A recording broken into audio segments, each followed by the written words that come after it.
Bibliothécaire, si vous voulez un peu de surnaturel, vous êtes sur la bonne vidéo. Surtout, n'oubliez pas de vous abonner, cliquez sur la cloche et laissez un petit like sur la vidéo. Ça fait toujours plaisir. Et maintenant, ouvrez bien vos oreilles. Bonjour à tous, chers amis bibliothécaires, j'espère que vous allez bien. Continuons cette semaine spéciale Noël en décalage avec un petit témoignage paranormal. Toujours sur le thème de Noël, bien sûr. Voici donc ce témoignage. La plupart des gens pensent que Noël est la quintessence des vacances en famille. C'est un moment sain, magique et protégé de tout ce qui est néfaste. C'est ce qui fait de mon histoire une rupture avec cette tradition.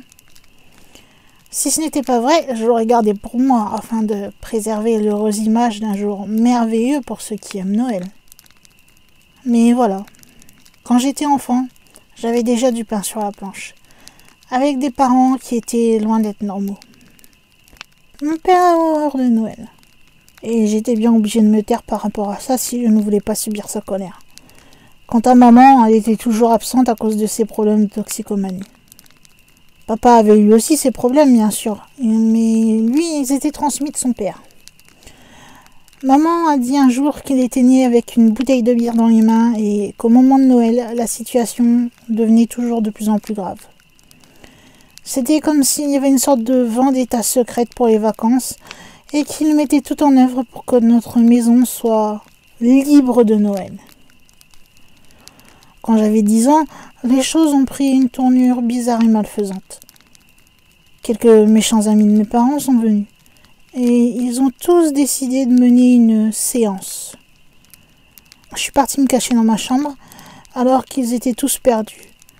Et ils ont essayé d'appeler des démons. D'agir comme une sorte de sentinelle contre le Père Noël. Et plutôt d'invoquer Satan à sa place. Drôle d'idée pour des parents, me direz-vous. J'ai beau ne pas apprécier les fêtes de Noël, je n'aurais pas jusqu'à l'idée d'appeler Satan à sa place.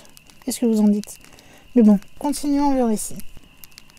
Je me suis endormie et je me suis pas réveillée avant 3h du matin.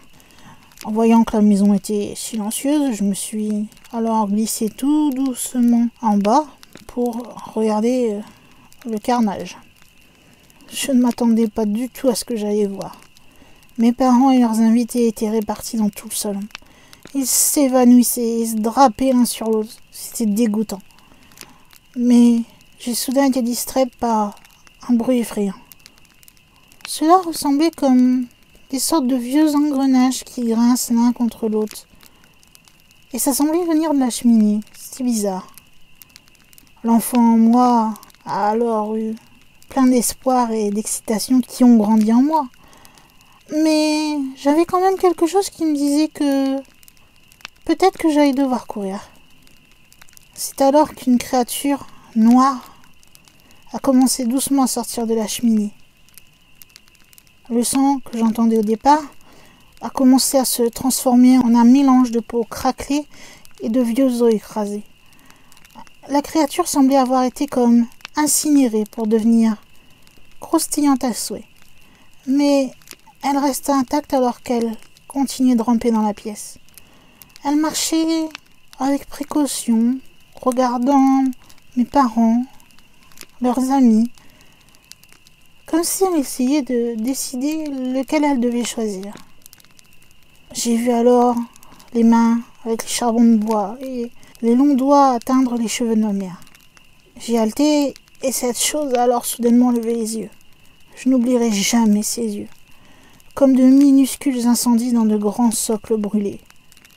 Il ouvrit grand la bouche et hurla d'une voix sèche et craquante.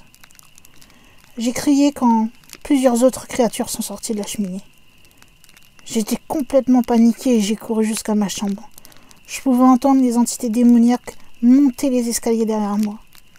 Quand je suis arrivée dans ma chambre et que je me suis retournée pour fermer la porte, j'ai vu au moins 6 de ces horribles monstres à quelques centimètres à peine. Lorsque j'ai claqué la porte, plusieurs de leurs doigts carbonisés ont été coupés d'un seul coup. J'ai crié à nouveau lorsque je remarquai que Ses doigts coupés qui étaient par terre commençaient à devenir comme des versions plus petites des créatures noires. Je me suis mis sous mes couvertures et j'ai pleuré pendant que le démon essayait de retirer mes draps. Imaginez ma surprise quand j'ai vu mes parents me saisir avec un regard effrayé. Au final, j'ai peut-être tout imaginé. Mais c'est quand même étrange de voir à quel point tout a changé à partir de ce jour-là. Mes parents ont tout nettoyé et l'année suivante, nous avons commencé à prendre des vacances et à fêter Noël. Remarquez que depuis, je garde toujours un œil sur la cheminée, au cas où ces démons décideraient de revenir et de traîner ma famille en enfer. Peut-être était-ce juste un rêve, je ne sais pas. Mais en tout cas, comme je disais en interrompant quelque peu le récit, c'est quand même bizarre, même si on n'aime pas Noël, de vouloir appeler Satan et donc des démons. C'est quand même un peu extrême, je trouve, personnellement.